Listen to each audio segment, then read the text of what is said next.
Well, I know this may come as a colossal surprise to you, but occasionally I have an unusual idea. So let me give you an example of one, and I really think I could make some money with this. I don't know if you have noticed, and certainly we have noticed this, though, by virtue of the number of kids and how many children have gone through this 2-year-old stage. And they call them the terrible twos for good reason, because they do some terrible things, but they're really cute at that age and stage as well. One of the things that I have noticed, and perhaps you have as well, is that children at the 2-year-old stage, they laugh really, really easily. You notice that? You do this. Beep-boo. They think that's hilarious. Or go, pew.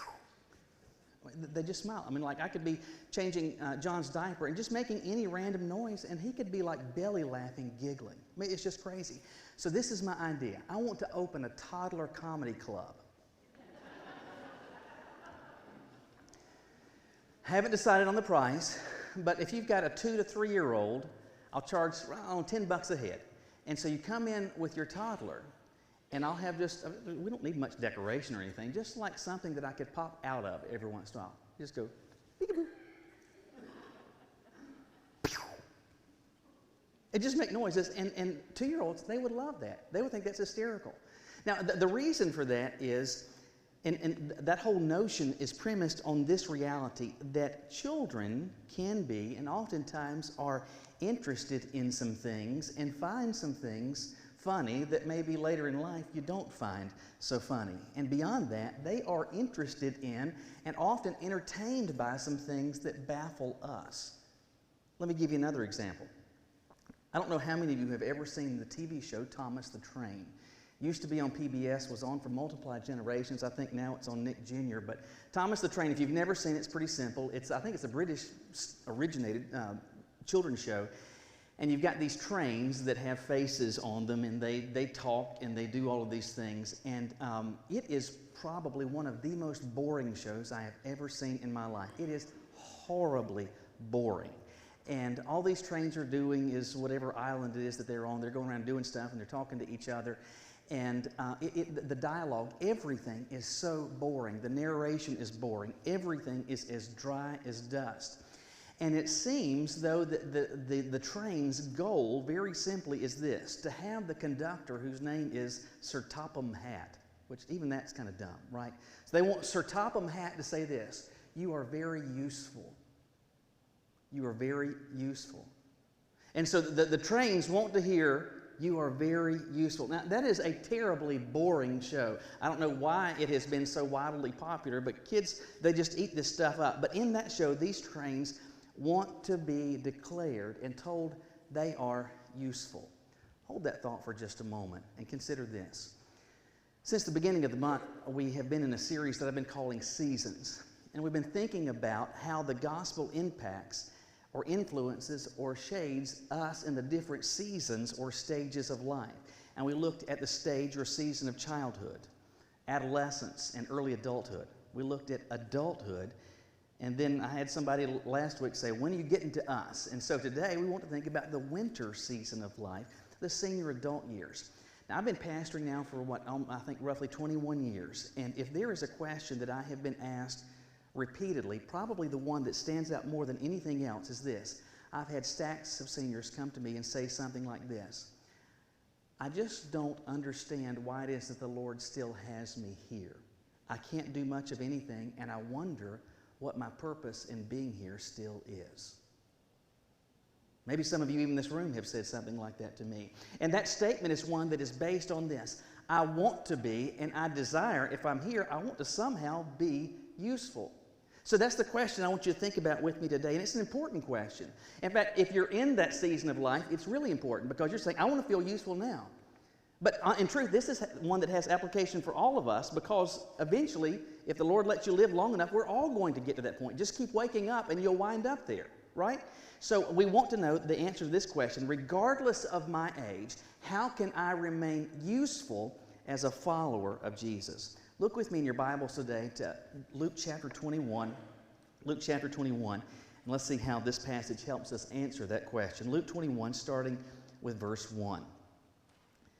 We're told that he, that's Jesus, looked up and saw the rich dropping their offerings into the temple treasury. He also saw a poor widow dropping in 2 tiny coins. Truly, I tell you, Jesus said, this poor woman has put in more than all of them. For all of these people have put in gifts out of their surplus, but she, out of her poverty, has put in all that she had to live on. I believe, in part, this passage helps answer that question for us again, which is, regardless of age, how can I remain useful as a follower of Jesus? I think it comes from understanding and keeping in mind a couple of important truths. And the first is this: understand that regardless of age, you have something to give. Understand that regardless of age, you have something to give. At this point in Luke's gospel, it's very late in the life and the ministry of Jesus. In fact, if you go back to, just turn the page and you can see in verse 28 of chapter 19, that's the triumphant entry. Jesus comes into Jerusalem on what we know as Palm Sunday. And so this is the last week of Jesus' earthly life and ministry. Now understand this: Jesus, as God the Son, is not going to be caught off guard by any of the events of that week. The fact of his betrayal, the reality of his arrest, the brutality of his crucifixion, all of that stuff, because he is God the Son, none of that is going to catch him by surprise or off guard. He knows what's getting ready to happen. And because Jesus is aware that the clock is ticking and the days now are very few, Jesus has been very intentional in making sure that the disciples, these guys that he's been pouring into for the better part of 3 years, that they are prepared for him to pass the baton to them once he leaves. Now, keep in mind this thought. If you know that you're getting ready to leave and you're going to be entrusting people to carry on really important responsibilities, in fact, you know that you just have days with them or hours left with them, what does that say? Among other things, it says the conversations you have with them, the things that you talk about, they're going to be pretty important. You're not going to waste your time talking about the latest ball game. You're not going to be talking about the weather. You're not going to be talking about your favorite brand of corn. You're going to be talking about stuff that really, really matters. And so, if you look back at the end of chapter 20, while you've got this crowd of people that are gathering, Jesus says to his disciples, he says, beware of the scribes. And that's a more general term to describe the religious establishment. And Jesus has, for the better part of 3 years, been angering the scribes and the Pharisees and the Sadducees because they view him as a threat to organized and traditional religion. And Jesus says, I want you to be on guard against these people because they seem very, very religious. They've got the uniform on and the name tags. They've got the perfect attendance pins. And he says they want to go around in long robes and love greetings in the marketplaces. So that they want to be recognized and identified as somebody that's very religious, and they love this. You're never going to see them out of uniform. And they love these greetings. They want someone to address them by their title and position. And when they get to the synagogue or the temple, they want the best seats. They're not content to just sit anywhere. They want the prominent seats, which in a Baptist church is the back. That's where they want to be. And so they're looking for places of prominence. And they says they want the places of honor at banquets. They want to be up at the main table. They want everybody to see them. These are people that are all about drawing attention to themselves, even though they present themselves as being very religious. The thought is their life is about God. In truth, it's all about them. And Jesus says what they actually do, and this is why you need to be on guard against them. He says they devour widows' houses and say long prayers just for show. That's all this is. It's a game. It's pretense. It's acting. It's pretending. That's all these people are doing. But I'm telling you, they are a threat. Now bear in mind, Jesus is getting ready to leave. The crucifixion is just days away. And so he's seizing this moment to impart very important truth. And he says, these jokers, you had better watch out for them. They appear to be religious, but it's just a show. It's just an act. And as that is going on, you see in verse 1 of chapter 21, as this is occurring, Jesus looked up and saw the rich dropping their offerings into the temple treasury. Now think about that for a moment. This is the first century. You don't have checks. You don't have credit cards. You don't have online giving. If you're going to give your offering, what form is it going to be in? It's going to be in coins. And so people would come to the temple, they would come to the place of worship, and they would be giving, and the rich would be giving. Now think about that. If you are rich, logic would suppose that you're able to give a lot, a sizable amount. And if you are giving a lot of coins, What might that be like when you get to the temple, when you get to the synagogue? Some people might think, did somebody just win the slot machine, right? You hear all these coins going in, and maybe, in fact, candidly, probably a lot of them wanted to make sure they raised their hands high so it could drop in really loud so that everybody would notice, oh my goodness, listen to all those coins going in. Good night. They are putting in a stack of money. And so as that's going on, the rich are coming by and they're putting a stack of coins in. Jesus says there was this poor widow who comes in and she drops just 2 tiny coins. Now, the fact that Jesus is describing these as tiny coins, the weight of the word tiny is not on their size, but rather their denomination. I mean, these would be like pennies, dimes, nickels. We're not talking about putting $50 gold pieces. We're talking about just meager amounts. It'd be like saying that she came in and dropped 2 quarters in.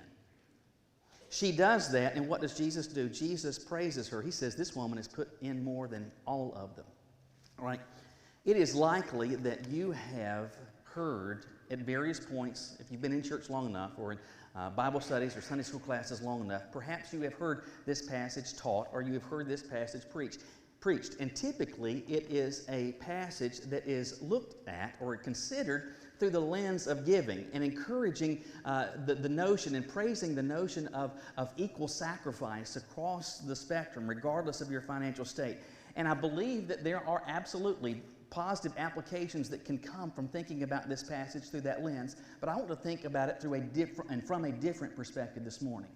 Widely, if you start looking at commentators' notes and descriptions of this passage, it is believed, and we can't say with certainty, but it is believed that it is likely that this woman who is a widow, and maybe even as you're reading it, how do you picture her? You picture her as an older woman. And it is believed that it is likely that this is a senior adult who's lost her husband, probably has no other family, and she's coming by and she is doing this. Now, I want to operate this morning on the premise, on the supposition that this woman is, in fact, in the winter season of life, and that being the case, I believe it does drive home and reinforce this reality that regardless of your stage, regardless of your age, in fact, it's likely this was an elderly woman that she didn't have as much to give as she once did, but she still gave something. And it reminds us, it communicates to us this important truth that regardless of your age, regardless of the season of life that you are in, you have something to give. Now here's the challenge. This is where the rub comes in. Just as people, and regardless of the stage you're in, this is how we operate. We want things to kind of stay the same. We don't like change. And so the stuff that we used to do, the stuff that we used to be able to do, what do we want? We want to still be able to do that. But those of you that are further down the road, you can tell and testify from your own personal experience. A lot of that stuff you can't do. Sometimes it's because of physical limitations, that you can't physically do what you used to do in terms of service for the Lord, because, I mean, some of that stuff, you did good to get out of bed this morning, right? Some of you can say, I know what that is like. But the stuff that we used to do, we still want to do. And when it gets to the point or place when that no longer becomes a possibility, we start scratching our heads and we start saying and wondering this. Well, if I can't do what I used to do, or I can't do what I used to do how I used to do it, do I still have any use at all? Do I have any benefit?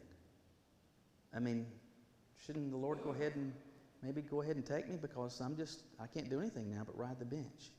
What I want you to realize is that regardless of the age, regardless of the season, it doesn't make a difference how old you are, so long as you're still here, you have something to give. Now, when I was a kid, there was a gas station that was fairly popular in Charlotte. It was called Petro Express. They're gone now. But it used to be that if you got 8 gallons of gas or more, when you go in to pay, they would give you a token for a free car wash. That was kind of cool. So you go get a full tank of gas, you'd get a free car wash. Now, sometimes the weather was such that it was raining. You didn't want to use that. You didn't want to get the car wash, or maybe there was some sort of problem with the machine. It was down. You couldn't get the car wash on that day, but you would get that token. And so I remember growing up that in our car, in the ashtray, there were all of these car wash tokens. Stacks of car wash tokens. Well, Petro Express eventually got bought out. They got sold, somebody that changed hands, and that whole prospect of using those tokens, you couldn't do that anymore. The car wash, you can't, you got to pay for it now. There's no more free lunch with that. And so we have all of these tokens that can't be used for car washes anymore, all right? At our house, the front of the house had this long gutter piece, and I guess it wasn't aluminum, it was just steel, and eventually it got to the point where it rusted a hole in it. And so when there was a storm, it would just be pouring water in that hole. And so what my dad did was to go to the ashtray and get a stack of tokens out and some caulk. And he gobbed enough caulk in there and stuck enough car wash tokens in there, used some spackle and some paint underneath, and you had no idea. And all of a sudden the gutter is fixed. You say, well, that's whatever. What's your point? Here's my point. Those tokens could not be used for what they used to be used for. Those tokens could not be used in the same way they used to be used, but they could still be used. Maybe it used to be you were a car wash token. Welcome to the gutter.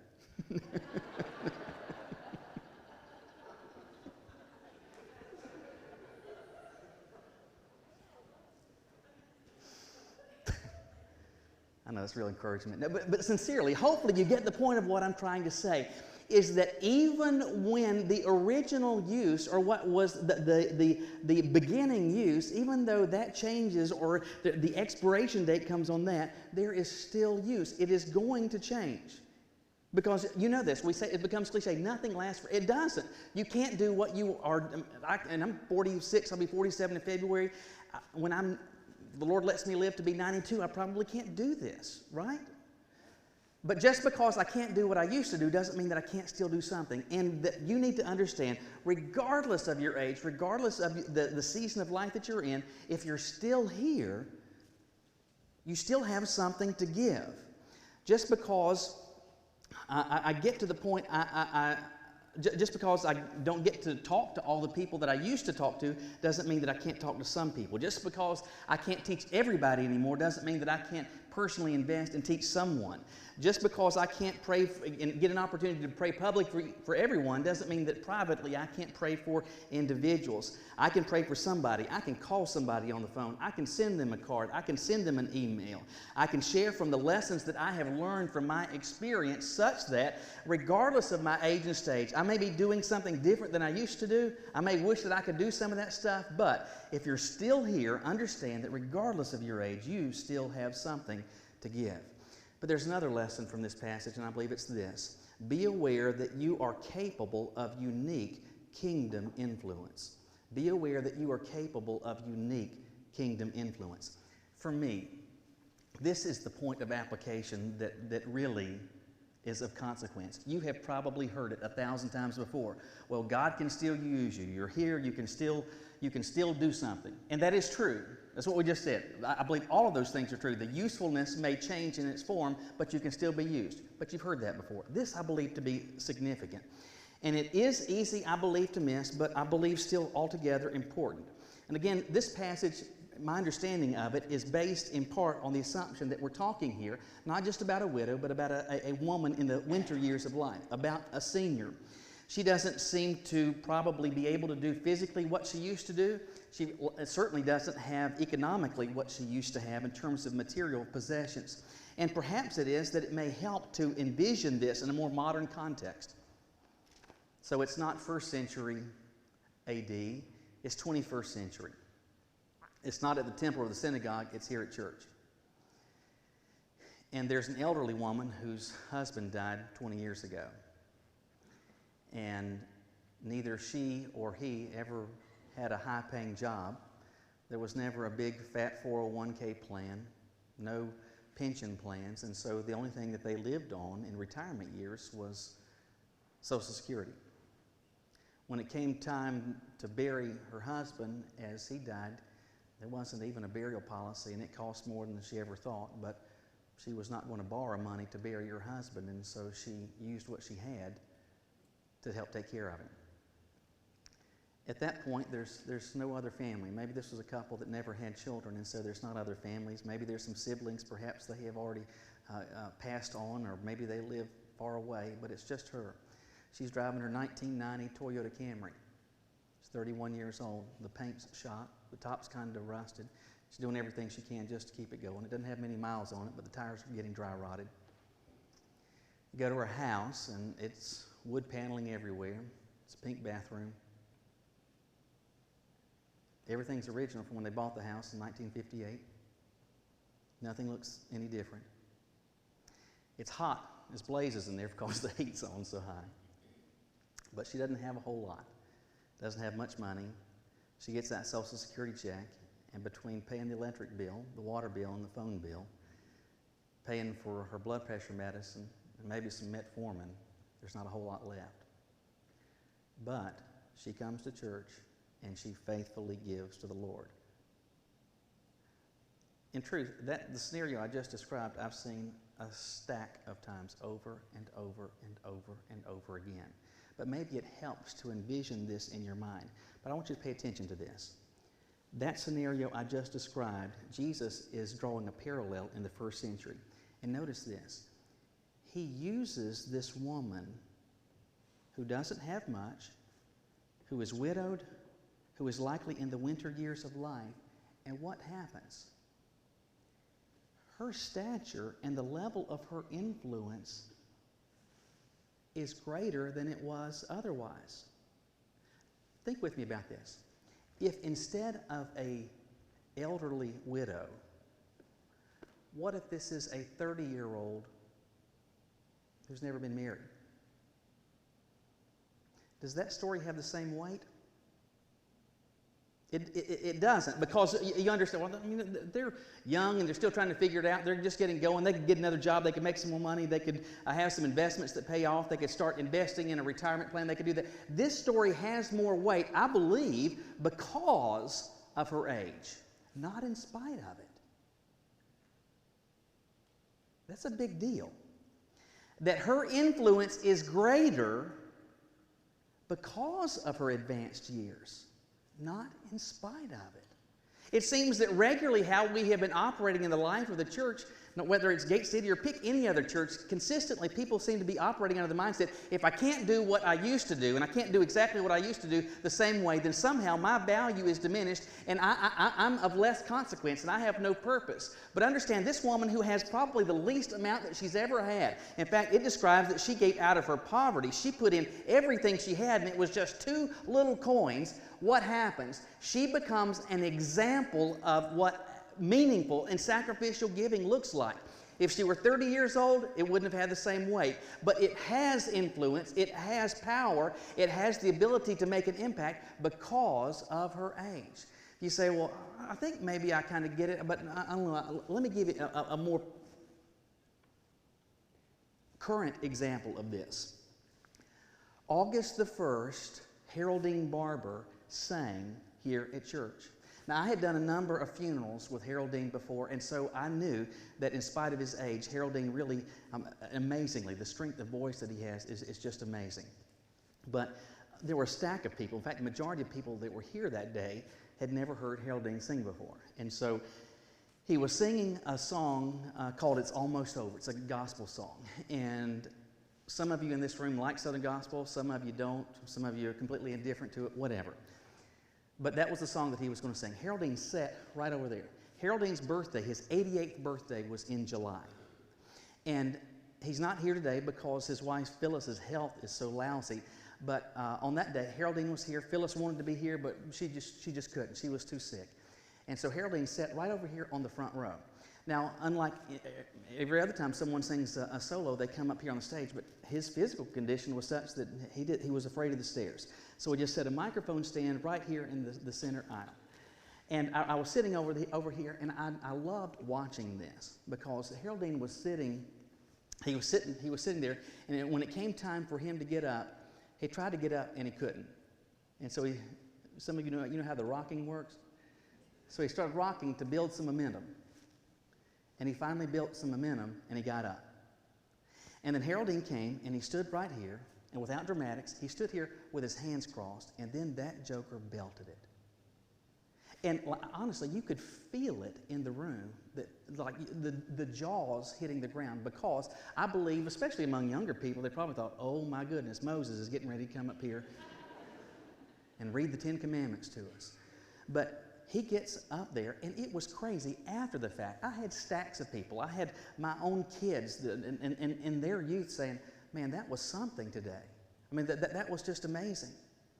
And in fact, that video on Facebook has had roughly 3,800 views. Do you think, and I know this is shocking, do you think any of my sermons have ever had 3,800 views? I'm telling you, none of them has. None of them has. But an 88-year-old singing from his heart, without fanfare, without dramatics, people noticed that. They paid attention, and it spoke to them to a greater degree, not in spite of his age, but because of his age. This is simple, but this is really big. You may be sitting there thinking, well, I'm just too old. I can't do what I used to do. And there were stacks of things that I love to do and areas of giftedness that I had, that my hearing is such, my eyesight is such, my knees are such, my hips are such. I can't do that stuff anymore. That's absolutely the case. I understand that. And as we age, our bodies are not like wines and we become a better vintage. We start to fall apart. And you can describe exactly what that's like. I get that. I understand that. But it is because of that, it is specifically because of that God can even grow your influence.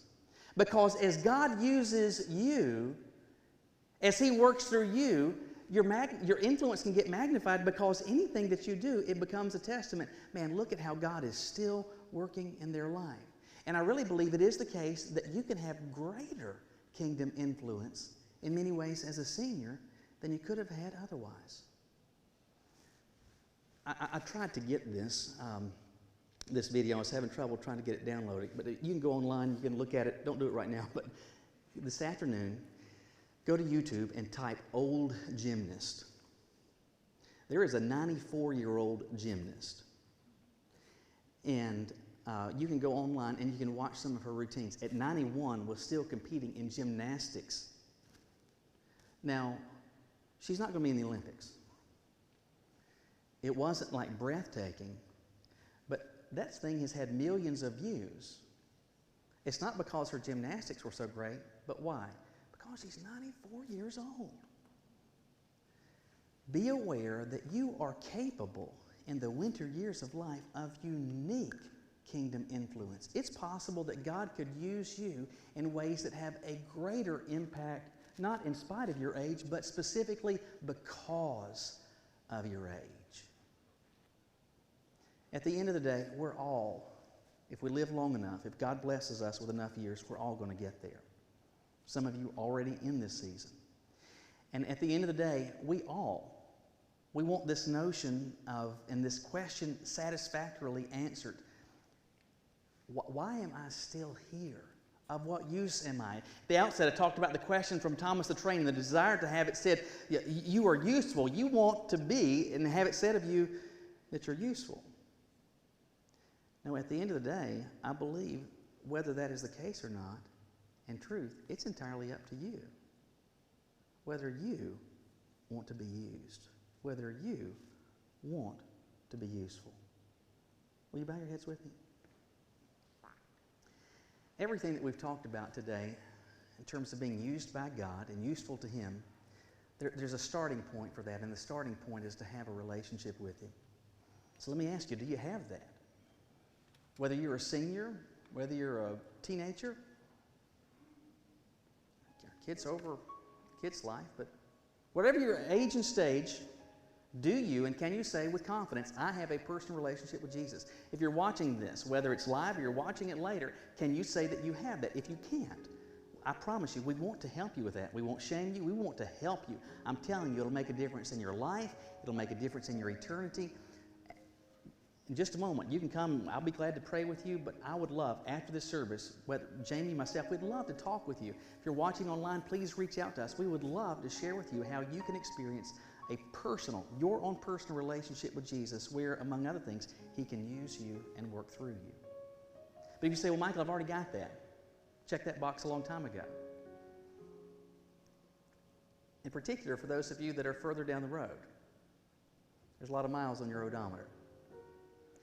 Maybe this is the question you've really been struggling with. Your back hurts, your knees hurt, your hips hurt, your eyes don't work so well, hearing kind of stinks, and maybe you've been thinking, what's the use? I don't have any anymore. Maybe it is that God has been waiting for you to say, Lord, I don't have as much to give as I used to, but I still have something to give. I want to be useful to you. And I believe that you can use me. And so I want to say, I'm willing. I can't tell you specifically the ways that He's going to do that, and specifically the doors that He will open. But I can say this with confidence. He'll open doors. He'll provide opportunities. Maybe opportunities that have been in front of you all along that you just haven't been able to see. As you're seated right where you are, as you are just listening to what I'm saying, right now, will you begin to say, I hope you'll say, Lord, I'm willing. I can't do what I used to do, but I want to do something. I want to be used by you. Will you show me what that is?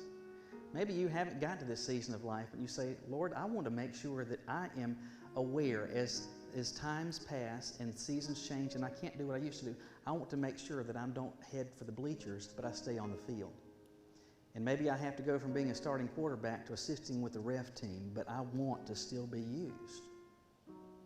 Help me to maintain that desire. As God speaks to you this morning, as He said something to you, will you just take a moment right where you are and talk to Him? If you want to pray, if you want to kneel at this altar is open, but as He's spoken to you, will you respond this morning?